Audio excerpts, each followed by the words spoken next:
Alhamdulillah, Rahman, Serinah dan juga ada penonton muslimin muslimat yang dirahmati Allah.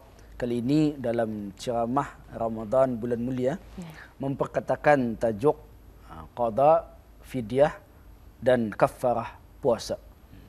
Saya rasa mungkin rata-rata kita ni telah pun mengetahui ataupun biasa sudah mendengar sebutan ataupun perkataan qada, fidyah, kafarah. Kafarah mungkin ganjil sedikit.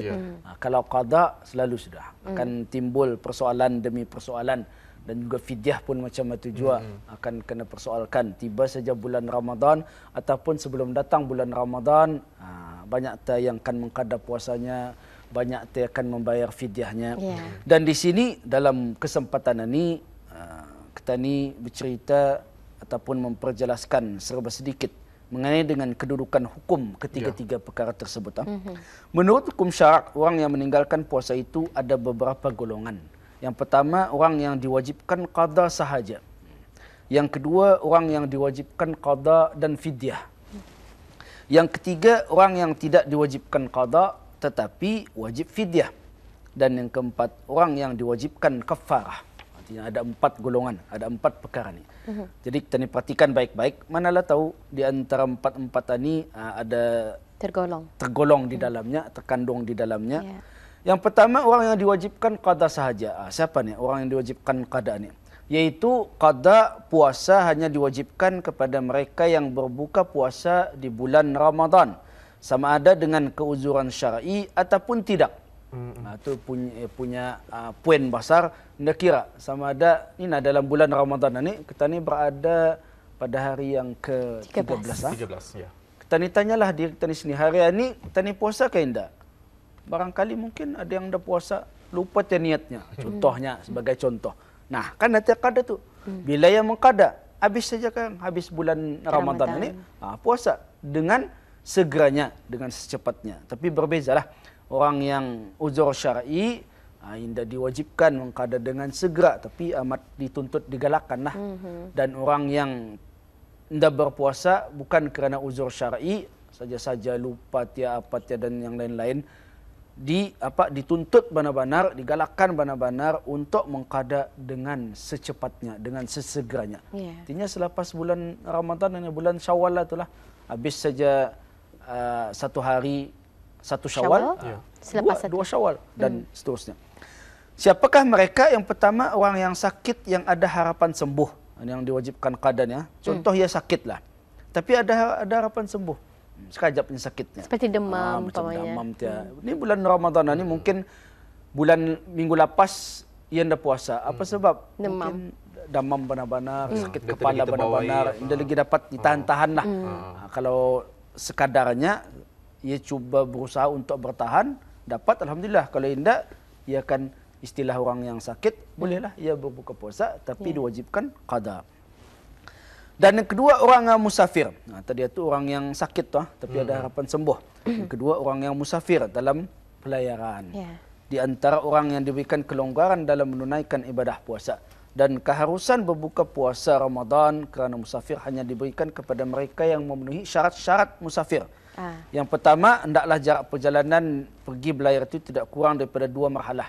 Ya, biasanya ini sama menyangkut paut dengan orang yang musafir lah.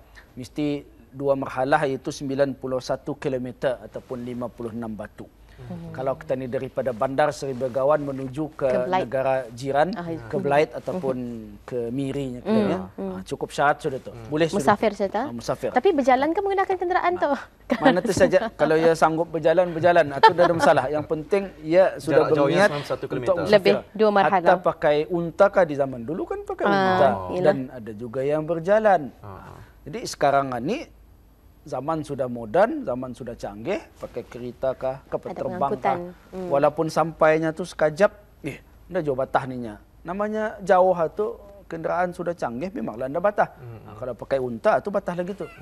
Jadi anda kira apa kenderaan. Yang penting cukup syarat, memang ia melebihi daripada ataupun 91 km 2 marhalah ataupun 56 batu. Dan perjalanan itunya berniat kasat hendak membuat pelayaran, dan perjalanan di atas tujuan diharuskan oleh syarak. Ini penting juga ni. Mesti yang diharuskan oleh syarak. Contohnya yang paling mudah, kan berjalan, shopping, boleh juga. Kalau kan membeli perkara-perkara yang diharamkan oleh syarak seperti minuman keras ataupun yang lebih daripada itulah kan berjudi dia ataupun yang lain-lain. Artinya haram. Itu anda boleh. Walau tahiyya 3 hari 3 malam perjalanan anda mau sampai ataupun yang tadi lebih daripada 2 marhalah sampai kepada 2000 km kayak pun dah dapat. Kena ia perjalanan haram. Dan orang yang sakit dan orang musafir itu diharuskan berbuka puasa di dalam bulan Ramadan. Walau macam mana pun memang mesti orang itu boleh berbuka puasa. Tapi syaratnya wajib qada, dibayar. Dibayarlah puasanya tu. Kalau sehari ia anda puasa kerana sakit, sehari. Kalau 2 hari, 2 hari, 3 hari, 3 hari. Dan yang ketiga, orang perempuan yang dalam keadaan haid dan nifas tidak wajib dan tidak sah menunaikan puasa bulan Ramadan. Walau bagaimanapun adalah wajib ke atas mereka qada puasa yang tertinggal apabila perempuan tersebut suci daripada haid dan nifas. Ni penting juga ni. Jangan walaupun ianya kalau sembahyang indah wajib qada. Itu untung, rezeki Allah untung. Tapi kalau puasa untung juga rezeki, ada tapi kelonggaran. Tapi wajib qada. Wajib qada memberikan kita ni rukhsah, kelonggaran bagi seorang supaya ia tidak terlampau. Maklumlah dalam keadaan haid dan nifas barangkali mungkin perlu memakan ubatkah, apakah itukah, ataupun keadaan badan indah berapa kuat, indah stabil, memerlukan kepada rehat yang banyak, makanan yang sihatkah, apakah. Betul. Jadi indah diwajibkan dan bahkan haram, bukan indah wajib, haram untuk mereka tu berpuasa. Tapi wajib qada. Itu mesti ingat tu. Manalah tahu ada yang dalam keadaan hari ini start ya mensesnya kita ni ataupun haid ataupun sudah beberapa hari, ingatkan tu. Jangan dilupa. 5 hari wajib qada. Dan fidyah, apa yang dimaksudkan dengan fidyah di sana? Para ulama berselisih pendapat tentang fidyah terhadap orang meninggalkan puasa. Fidyah ialah memberi makan orang miskin sebanyak 1 mud. Kita ni tadi sudah kita menyebutkan fidyah itu bermaksud denda ataupun tebusan yang dikenakan kepada orang Islam yang melakukan beberapa kesalahan tertentu dalam melakukan ibadah. Itu kira ringkasnya denda lah. Fine. Fine kita ni denda. Dan orang yang diwajibkan qada dan fidyah tadi ni, fidyah ialah berupa makan memberi makan orang miskin sebanyak 1 mud, 1 cupak beras ataupun apa-apa jua bijirin yang menjadi makanan asasi sebuah negara. Kalau kita ni beras lah, beras siam kah, beras wangi kah, mana sajalah. Dan 1 mud tentunya sebagai ganti bagi 1 hari puasa yang ditinggalkan, dan 1 mud bersamaan dengan 15 tahil. Disebutkan di sini 566.85 gram. Payah je Ustaz taninya. Pakai usin berapa nilainya? Duitnya, nilainya selalunya kita akan bayar zakat fitrah pun pakai duit nilaian wang. Nilaian wang.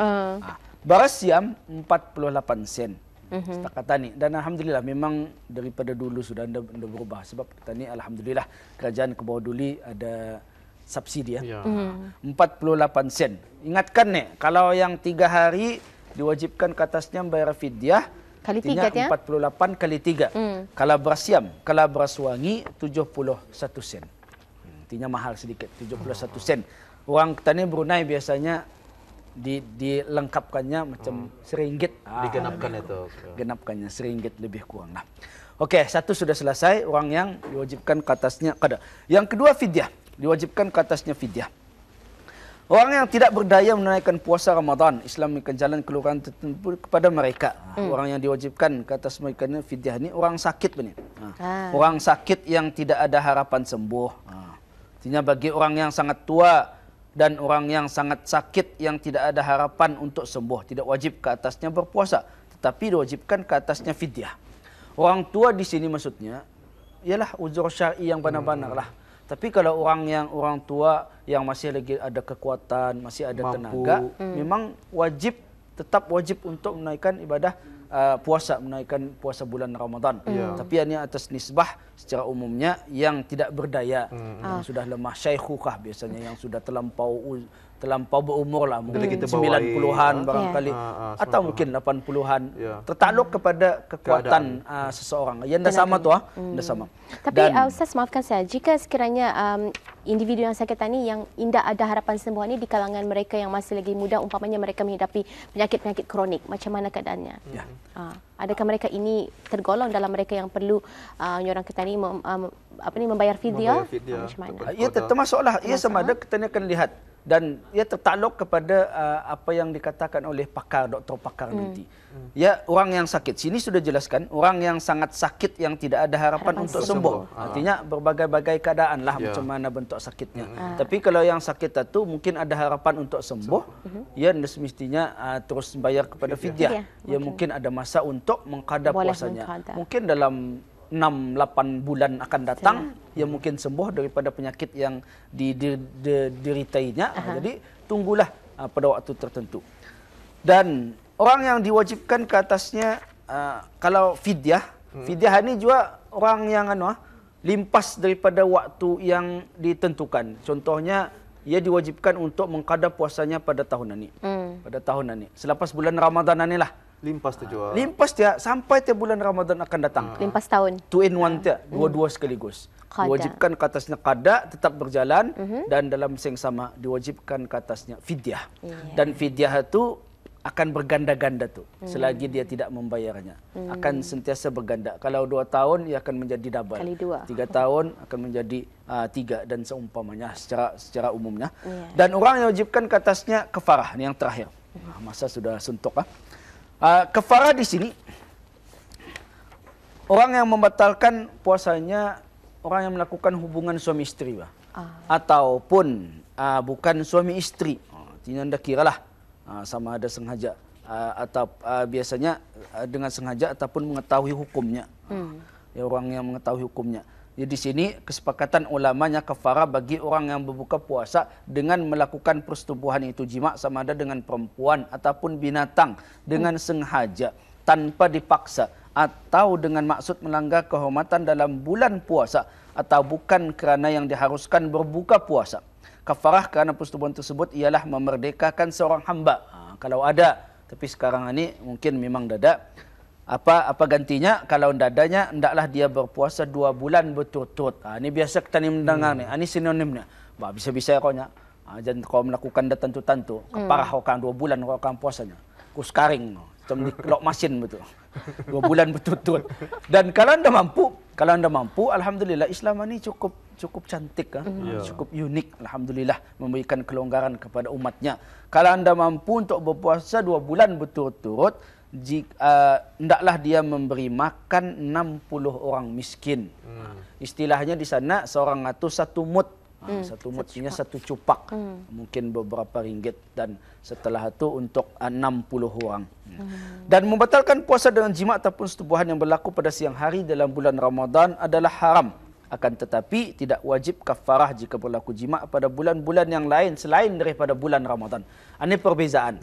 Kalau orang itu puasa tapi bukan di dalam bulan Ramadan, contohnya ia mengqadalah, qada puasanya. Bulan Syawal, tiba-tiba ialah berlaku dia hubungan suami isteri. Anda tahulah apapun sebabnya, tidak ada wajib ke atasnya kafarah. Ya kafarah tadi ini hanya khusus di dalam bulan Ramadan sahaja. Di luar bulan Ramadan tidak ada. Wallahualam. Baik, ni Ustaz, ada juga pertanyaan, bagaimana kedudukannya bagi perempuan yang mengandung?